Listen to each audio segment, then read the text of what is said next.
നിങ്ങൾക്കറിയാം, മൈൻക്രാഫ്റ്റിനെ തന്നെ വിറപ്പിച്ചൊരു സംഭവമാണ് ഹീറോബ്രെയിൻ. നിങ്ങൾ പല വീഡിയോസിലും കണ്ടിട്ടുണ്ടാകും ഹീറോബ്രെയിൻ്റെ. അതേപോലെ ഹീറോബ്രെയിൻ്റെ കുറച്ച് സ്റ്റോറി, അങ്ങനത്തെ കുറേ കാര്യങ്ങളൊക്കെ നിങ്ങൾ കേട്ടിട്ടുണ്ടാകും. പക്ഷേ ഹീറോബ്രെയിനെ പോലെ ഒരു വിറപ്പിച്ചൊരു സംഭവം മൈൻക്രാഫ്റ്റിലുണ്ടെന്ന് പറഞ്ഞാൽ നിങ്ങളത് വിശ്വസിക്കുമോ?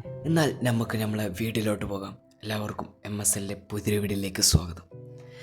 വർഷം 2013 ഡിസംബർ 10 ഈ ഒരു സംഭവം പ്രചരിപ്പിക്കുന്നത്. മൈൻക്രാഫ്റ്റ് ഡെവലപ്പറിൽ നിന്ന് പുറത്താക്കപ്പെട്ട ഒരു മുൻ ജീവനക്കാരനാണ് ഈ ഒരു കാര്യം ചെയ്തതെന്ന്, കമ്പനിയോട് പ്രശ്നം കൊണ്ടാണ് ഇങ്ങനെ ചെയ്തതെന്ന് കൂടി നമ്മൾക്ക് പറയാം. പിന്നെ ഇത് വേറെ മൈൻക്രാഫ്റ്റിലൊരു ഹാക്കറും കൂടിയാണെന്നൊക്കെ പല പേരും പറഞ്ഞുകൊണ്ടിരിക്കുന്നുണ്ട്.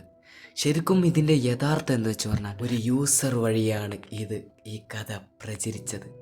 ആ യൂസറിൻ്റെ നെയിം TheProphet04 എന്നാണ്. ഈ ഒരു പ്ലെയർ ആദ്യം തന്നെ ഇത് പുറത്താക്കിയപ്പോൾ ആർക്കും ഇതൊരു വിശ്വാസമായി തോന്നില്ല. പിന്നെ ഓരോ പ്ലെയേഴ്സിനും അറിയാതെ ഓരോ പ്ലെയേഴ്സിന് ഇങ്ങനെ കുറേ അനുഭവങ്ങളൊക്കെ ഉണ്ടായിട്ടുണ്ടാവും. നിങ്ങൾക്കിതുപോലെ അനുഭവങ്ങളുണ്ടെങ്കിൽ കമൻ്റ് അറിയിക്കുക. എന്ത് വെച്ച് പറഞ്ഞാൽ, ഈ ഒരു ജീവിയുടെ വിചിത്രമായ രൂപം എന്തെന്ന് വെച്ച് പറഞ്ഞാൽ, അതിൻ്റെ ശരീരം വെളുത്ത ശരീരവും പിന്നെ ചുവന്ന കണ്ണുകളുമാണ്. ഇത് കാണുമ്പോൾ തന്നെ നമ്മൾക്ക് പേടി വരും. ഇത് കൂടുതൽ കണ്ടുവരുന്ന സ്ഥലങ്ങൾ എന്തെന്ന് വെച്ച് പറഞ്ഞാൽ, നല്ല വിചിത്രമായ വലിയ കെട്ടിടങ്ങളിലും അങ്ങനത്തെ സ്ഥലങ്ങളിലാണ് ഇത് കൂടുതൽ കണ്ടുവന്നിട്ടുള്ളതെന്ന് പറയുന്നുണ്ട്. ഇത് മൈൻക്രാഫ്റ്റിൽ തന്നെ, ഞാൻ പറഞ്ഞല്ലോ, ഇത് മൈൻക്രാഫ്റ്റ് തന്നെ അംഗീകരിച്ച കാര്യമാണ്.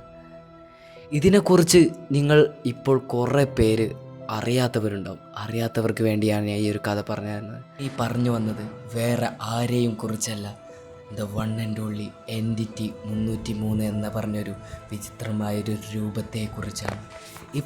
ഇപ്പോൾ മൈൻക്രാഫ്റ്റിൽ തന്നെ ഇങ്ങനത്തെ കുറേ സംഭവങ്ങളൊക്കെ ഒഴിവാക്കിയിട്ടുണ്ട്. ഇപ്പോൾ മൈൻക്രാഫ്റ്റ് തന്നെ അപ്ഡേറ്റും കാര്യങ്ങളൊക്കെ ഇടുമ്പോൾ പറയുന്നുണ്ട് ദ ഹീറോബ്രെയിൻ റിമൂവ്ഡ് എന്ന്. അതെന്തെന്ന് വെച്ച് പറഞ്ഞാൽ, ഇപ്പോൾ നിങ്ങൾക്കൊരു പേടിക്കാനുമില്ല. എന്തെന്ന് വെച്ച് പറഞ്ഞാൽ, ഇപ്പോൾ ഇങ്ങനത്തെ കുറേ കാര്യങ്ങളൊക്കെ അവർ ഒഴിവാക്കി എന്നാണ് പറയുന്നത്. ശരിക്കും പറഞ്ഞാൽ ഇത് ഫുള്ളും ഒരു തട്ടുകഥയാണ്. ഇങ്ങനെ നടന്നവർക്കെല്ലാം ഇതൊരു ഗ്ലിച്ചായി ആവാം, അങ്ങനെ കുറേ ചാൻസ് ഉണ്ട്. അപ്പോൾ നിങ്ങളാരും പേടിക്കേണ്ട ആവശ്യമില്ല.